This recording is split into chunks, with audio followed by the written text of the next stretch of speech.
भाई लोग, आज वीडियो के माध्यम से आपको बताने जा रहा हूँ कि हमारे जितने भी भाई लोग जो है जीडीएस ऑनलाइन एंगेजमेंट जुलाई 2024 में अप्लाई किए हैं और मेरिट का इंतजार कर रहे हैं कि मेरिट लिस्ट कब आएगा। तो हम आपको बताने जा रहे हैं कि बहुत जल्द मेरिट लिस्ट आने वाला है, क्योंकि डिपार्टमेंट ने जो है 16 अगस्त को जो है पूरी तरह से एक्टिविटीज़ प्लान जो है डिविजनल हेड जो सुपरिटेंडेंट ऑफ पोस्ट होते हैं, एक डिवीजन के मालिक होते हैं और एक डिवीजन के अंदर बहुत सारा सब डिवीजन होता है। उस सब डिवीजन के हेड होते हैं, इंस्पेक्टर होते हैं या एएसपी होते हैं, असिस्टेंट सुपरिटेंडेंट ऑफ पोस्ट। ठीक है, तो उनके लिए जो है पूरी तरह से एक्टिविटीज़ प्लान दे रखा है कि किस प्रकार से बच्चा का जब मेरिट लिस्ट आ जाएगा तो आपको किस प्रकार से वेरीफाई करवा के ज्वाइनिंग करवाना है। तो पूरी तरह से हम आपको क्लियर करने जा रहे हैं, तो आप लोग जो है वीडियो के साथ बने रहें, चैनल को सब्सक्राइब करें, वीडियो को लाइक शेयर करें। देखिए, एक चीज़ आपको समझ लेना चाहिए, जो बीपीएम होते हैं, बीपीएम का रेगुलेटिंग अथॉरिटी जो है या आप इंगेजिंग अथॉरिटी कह लीजिए, ठीक है, वो जो है डिविजनल हेड होते हैं, divisional head superintendent of post. ठीक है, और जो एबीपीएम डाक सेवक होते हैं उनके जो है इंगेजिंग अथॉरिटी कह लीजिए या उनके हेड कह लीजिए, वो जो है सब डिविजनल हेड होते हैं, जैसे इंस्पेक्टर हो सकते हैं या एएसपी हो सकते हैं, असिस्टेंट सुपरिटेंडेंट ऑफ पोस्ट हो सकते हैं। अब देखिए किस प्रकार से दे रखा है इंगेजमेंट प्रोसेस, हम आपको पूरी तरह से बताने जा रहे हैं। सबसे पहला नंबर जो है फर्स्ट वेरिफिकेशन जब आपका होगा तो वेरिफिकेशन होगा, वेरिफिकेशन ऑफ डॉक्यूमेंट होगा, वेरीफाइंग अथॉरिटी के द्वारा कोई जो है पोस्टल असिस्टेंट होंगे सब डिविजनल ऑफिस में, उनके द्वारा जो है बीपीएम एबीपीएम डाक सेवक तीनों का जो है वहीं पे वेरिफिकेशन होगा और आपको ऑफर ऑफ प्रोविजनल एंगेजमेंट मिल जाएगा। ठीक है, उसके बाद देखिए joining process second number process है, जब सेकेंड आपको ईमेल मैसेज आएगा तो फिर आपको जाना है, तो उस समय जो है सेकेंड वेरिफिकेशन में क्या होगा कि अपडेशन ऑफ कैंडिडेट जो है कैंडिडेट का स्टेटस को अपडेट करना पड़ेगा। अब स्टेटस को अपडेट मतलब समझ रहे हैं कि मान लीजिए कि बच्चा जो है, मान लीजिए वहाँ पे जो है आप डॉक्यूमेंट लेके नहीं गए पूरा, ठीक है, तो लास्ट टाइम रहता है वही ज्वाइनिंग प्रोसेस में जो सेकेंड बार वेरिफिकेशन होता है, तो लास्ट टाइम तक जो है आपको डॉक्यूमेंट लेके आना है। अब देखिए लिखा हुआ है, हम आपको पूरी तरह से क्लियर करेंगे, तो वहाँ पे अपना स्टेटस अपडेट करेगा कि जो है ठीक है, मतलब ये पूरी तरह से फील्ड हो गया वैकेंसी, नहीं तो अनफील्ड होगा तो फिर नेक्स्ट मेरिट लिस्ट में वहाँ उस जगह पे दूसरे बच्चे का सिलेक्शन होके आ जाएगा।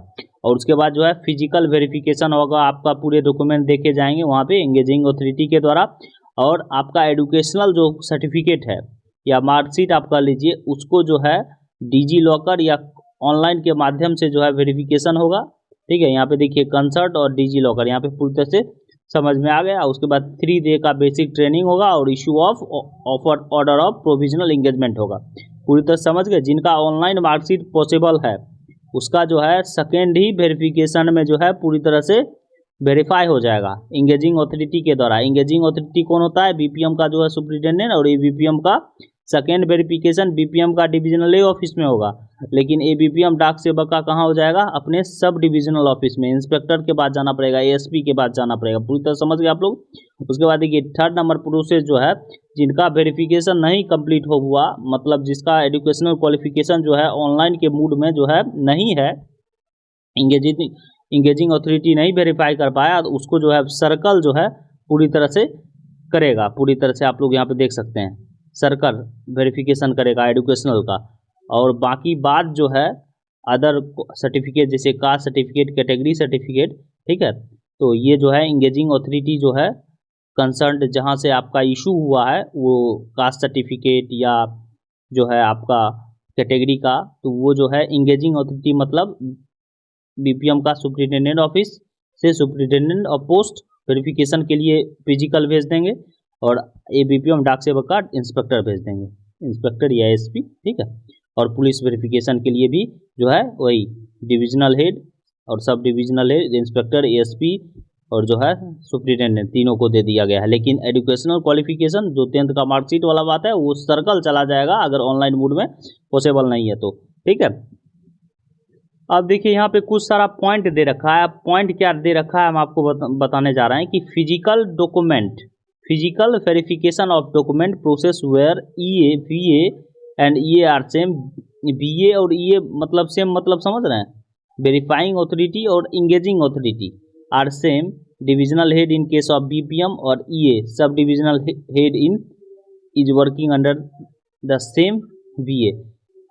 इससे कोई लेना देना है। ठीक ठीक है, जहाँ फिजिकल वेरिफिकेशन हो रहा है सेम है इनके सब बीपीएम में, वेरीफाइंग अथॉरिटी सुप्रिटेंडेंट डायरेक्ट कर रहे हैं या इंगेजिंग अथॉरिटी है बीपीएम है तो वहाँ पे कोई दिक्कत नहीं है, ठीक है, इस प्रकार से।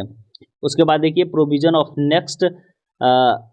Of selecting next candidate in current cycle on the post of falling vacant due to the vacancy of cycle itself due to resignation. अगर मान लीजिए जो बच्चे गए वहाँ पे इच्छा नहीं है ज्वाइन करने का या रिजाइन दे दिए, ठीक है, या जो है आप कोई भी रीजन से जो है यहाँ पे देखिए आफ्टर द रिपोर्टिंग यहाँ पर अगर रिजाइन हो गया या इच्छा नहीं है तो वो सब जो है पोर्टल वैकेंट हो जाएगा और दूसरे कैंडिडेट को जो है मौका दे दिया जाएगा, ठीक है, वहाँ पे सिलेक्ट कर लिया जाएगा। और यहाँ पे पूरी तरह से क्लियरली मेंशन है कि shortlisted candidate is not able to join due to any other reason within a period of 30 days from the reporting of ये, मतलब 30 दिन से पहले जो है आप जो है किसी रीजन के बेस पे नहीं ज्वाइन कर सकते। यहाँ पे पूरी तरह से क्लियरली मेंशन है, ठीक है। इंगेजिंग अथॉरिटी से जब भी आप रिपोर्टिंग करते हैं उसके 30 दिन के अंदर जो है आप नहीं ज्वाइन कर सकते हैं। उसके बाद आप जो है 10th के मार्कशीट में लोकल लैंग्वेज का आपको होना चाहिए, ठीक है।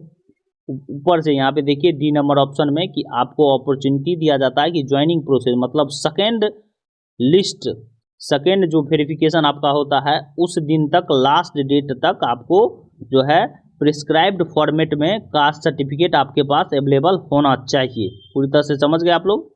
उसके बाद देखिए provision for uploading of undertaking in case of acceptance of candidature due to minor spellings errors, ठीक है, non matching of full names of candidate और फादर्स एंड मदर्स नेम, कुछ इरर हो जाता था ना, मम्मी पापा या नाम में कुछ इरर की वजह से जो है कैंडिडेचर जो है रिजेक्ट कर दिया जाता था, लेकिन अंडरटेकिंग लेके जो है उसे एक्सेप्ट करके जो है और अपलोड करके जो है कोई दिक्कत नहीं है, उसको जो है ज्वाइनिंग हो जाएगा बच्चे का, ठीक है। तो आप लोग पूरी तरह से समझ गए कि इस प्रकार से जो है डिपार्टमेंट ने जो है पूरी तरह से मन बना लिया है कि किस प्रकार से वहाँ पे दिया जाए, वहाँ पे divisional office sub divisional office के इंस्पेक्टर के द्वारा किस प्रकार से वेरीफाई किया जाए।